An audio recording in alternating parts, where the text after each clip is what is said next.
Assalamualaikum warahmatullahi wabarakatuh. Bismillahirrahmanirrahim. Alhamdulillahirabbil alamin. Wassalatu wassalamu ala asyrofil anbiya'i wal mursalin. Sayyidina Maulana Muhammadin wa ala alihi wa sahbihi ajma'in amma ba'd. Bapak Ibu, saudara-saudara, sahabat-sahabat, kawan-kawan, adik-adik, alhamdulillah kita bisa bertemu lagi dalam Ainur Rafiq Dawam Channel.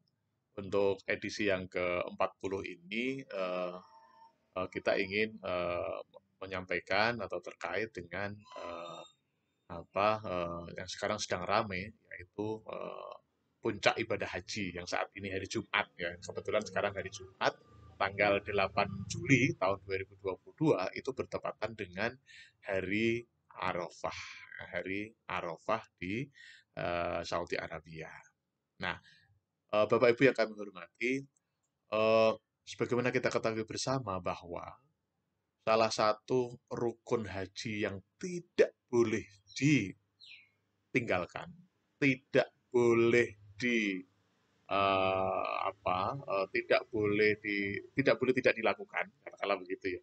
Istilahnya apa? Wajib, wajib dilakukan, harus dilakukan. Karena kalau tanpa itu maka haji kita tidak sah. Secara syar'i kita tidak sah. Yaitu apa istilahnya wukuf di Arafah. Nah, sekarang saya ingin melihat fenomena wukuf di Arafah ini dengan beberapa hal ya. Yang pertama adalah dalam konteks sosiologis. Bapak Ibu yang kami hormati, bagaimana kita katakan bersama bahwa seluruh umat Islam, seluruh umat Islam di dunia itu secara bersamaan itu melakukan atau menjalankan atau melaksanakan wukuf di Arafah. Dan itu untuk saat ini menurut informasi terakhir itu hampir 1 juta, 1 juta umat Islam di seluruh dunia kumpul di Arafah dalam rangka melaksanakan wukuf sebagai salah satu rukun ibadah haji. Jadi secara sosiologis, berkumpulnya manusia secara heterogen dari seluruh dunia. Ada yang dari suku Arab, ada yang dari bangsa Indonesia, ada yang dari bangsa Afrika, bangsa Eropa, bangsa Australia, semuanya kumpul di situ. Itu adalah fenomena yang luar biasa. Tetapi menurut pengalaman spiritual orang-orang yang ada di sana, itu ternyata apa yang dilakukan oleh para jamaah haji kita di sana ternyata hanyalah ingin mendekatkan diri kepada Allah Subhanahu wa taala. Jadi secara sosiologis, secara sosial kemasyarakatan, itu adalah sebuah ritual ibadah yang sangat sangat horizontal, sangat horizontal. Karena antara satu manusia dengan manusia yang lain itu saling berinteraksi, saling bersilaturahim, dan saling berkomunikasi. Itu secara sosiologis. Secara sosiologis, bahwa pelaksanaan wukuf di Arafah itu merupakan pertemuan, komunikasi, yang kalau dalam bahasa Al-Quran, lita'arafu antar seluruh bangsa di dunia. Itu menjadi bukti nyata bahwa sebenarnya ta'aruf, perkenalan, silaturahim, komunikasi itu menjadi sangat penting dan itu bisa dilakukan dalam satu waktu atau waktu yang sama dan di tempat yang sama sampai jutaan manusia. Itu dari segi sosiologis. Nah, kalau kita lihat dari segi psikologis Bapak Ibu ya.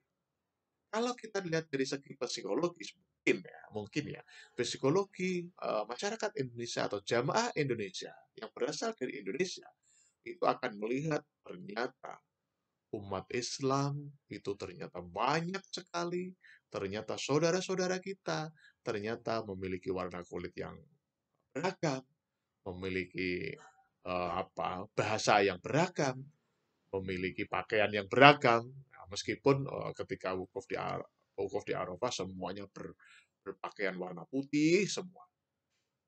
Tetapi ketika kita lihat atributnya, eh, umbo rampenya, selain pakaian ihram, itu adalah apa tradisi-tradisi yang ada di masing-masing wilayah. Jadi secara psikologis manusia Indonesia akan melihat, oh ternyata umat Islam itu banyak sekali dan beragam, sangat heterogen dan bermacam-macam, bermacam-macam bahasanya, bermacam-macam warna kulitnya, bermacam-macam warna rambutnya. Nah itu sehingga secara psikologis masyarakat Indonesia merasa nyaman, kemudian merasa tertantang dengan adanya komunikasi itu, dan mereka ketika nanti pulang ke rumah masing-masing atau ke daerah masing-masing, mereka akan bisa menceritakan, oh, aku kemarin ketemu dengan ini, aku kemarin ketemu dengan itu, aku kemarin berbagi dengan ini, dan sebagainya, dan sebagainya. Jadi secara psikologis, bangsa Indonesia atau jamaah dari Indonesia itu merasa sangat senang, ya, sangat bahagia karena bisa bertemu dengan umat Islam di dunia meskipun dengan warna yang berbeda. Nah, itu dari segi psikologis ya. Jadi tadi dari segi sosiologis, kemudian dari segi psikologis. Nah, kemudian kalau kita lihat dari sisi spiritual, Bapak Ibu. Nah, memang tujuan utama dari pelaksanaan wukuf di Arafah yang hanya waktunya hanya terbatas, hanya 1 hari, di tempat yang sama, dengan jumlah manusia yang begitu banyaknya, itu yang paling utama, yang paling menjadi main goal atau ultimate goal-nya itu adalah kajian atau ritual spiritualitasnya, yaitu apa? Seperti tadi yang saya sampaikan di awal, yaitu mendekatkan diri kepada Allah Subhanahu wa Ta'ala. Jadi secara spiritual mereka semuanya sama, yaitu ingin mentaqarrub ilallah, kemudian mencari ridho dari Allah Subhanahu wa taala dan melaksanakan wukuf ini secara ikhlas. Nah, jadi secara sosiologis ya, eh, apa seperti itu, kemudian secara psikologis masyarakat Indonesia seperti itu, kemudian secara spiritual semuanya memiliki ultimate goal yang sama. Nah, sekarang kalau kita lihat dari sisi governance, dari segi governance atau manajemen governance, kita melihat bahwa ternyata umat Islam di seluruh dunia, meskipun berbeda-beda tabiatnya, meskipun berbeda-beda apa tradisinya, meskipun berbeda-beda pikirannya, meskipun berbeda-beda madhabnya, meskipun berbeda-beda alirannya, ternyata itu bisa mengikuti regulasi yang dibuat oleh Khodimul Haromen, ya. Khodimul Haromen yaitu mengikuti aturan-aturan yang ada yang sudah ditetapkan oleh pemerintah Arab Saudi. Dalam hal ini adalah istilahnya Kementerian Haji dan Umroh yang menjadi tugas dari pemerintahan di pemerintahan Arab Saudi, kerajaan Arab Saudi. Jadi secara governance, managerial governance itu ternyata uh, meskipun orangnya berbeda-beda, tabiatnya berbeda-beda, ternyata mereka bisa mengikuti regulasi yang ada. Mereka bisa mengikuti aturan yang ada. Mereka bisa mengikuti manajemen yang ada, yaitu adanya pelaksanaan wukuf di Arafah dan semuanya memiliki satu persamaan dalam hal melaksanakan aturan atau tata tertib yang dibuat oleh pemerintah kerajaan Arab Saudi. Lah, ala kulihal, ya, baik itu dari segi sosiologis, dari segi psikologis, dari segi spiritual, kemudian dari segi governance, kita melihat ternyata dengan berkembangnya peradaban dunia, ternyata hal-hal yang bersifat spiritual, hal-hal yang bersifat ritual, hal-hal yang bersifat transendental itu ternyata bisa menggerakkan seluruh tenaga, seluruh pemikiran, seluruh waktu dan seluruh teknologi yang dimiliki oleh manusia dalam rangka mensukseskan kegiatan wukuf di. Nah, itu Bapak Ibu ya. Jadi sekali lagi, fenomena wukuf di Arafah bisa kita lihat dari 5 sisi ya.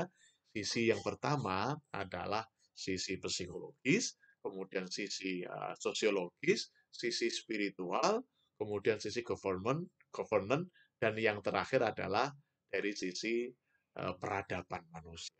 Ternyata peradaban manusia kalau dikaitkan dengan hal-hal yang bersifat transendental, hal-hal yang bersifat rohania, itu akan menjadi sangat luar biasa. Barangkali demikian, mari kita ucapkan tagline kita, sukses di dunia, bahagia di dunia. Sukses di akhirat, bahagia di akhirat. Amin, amin, amin. Terima kasih. Mohon maaf atas kesalahan dan kekurangan. Wassalamualaikum warahmatullahi wabarakatuh.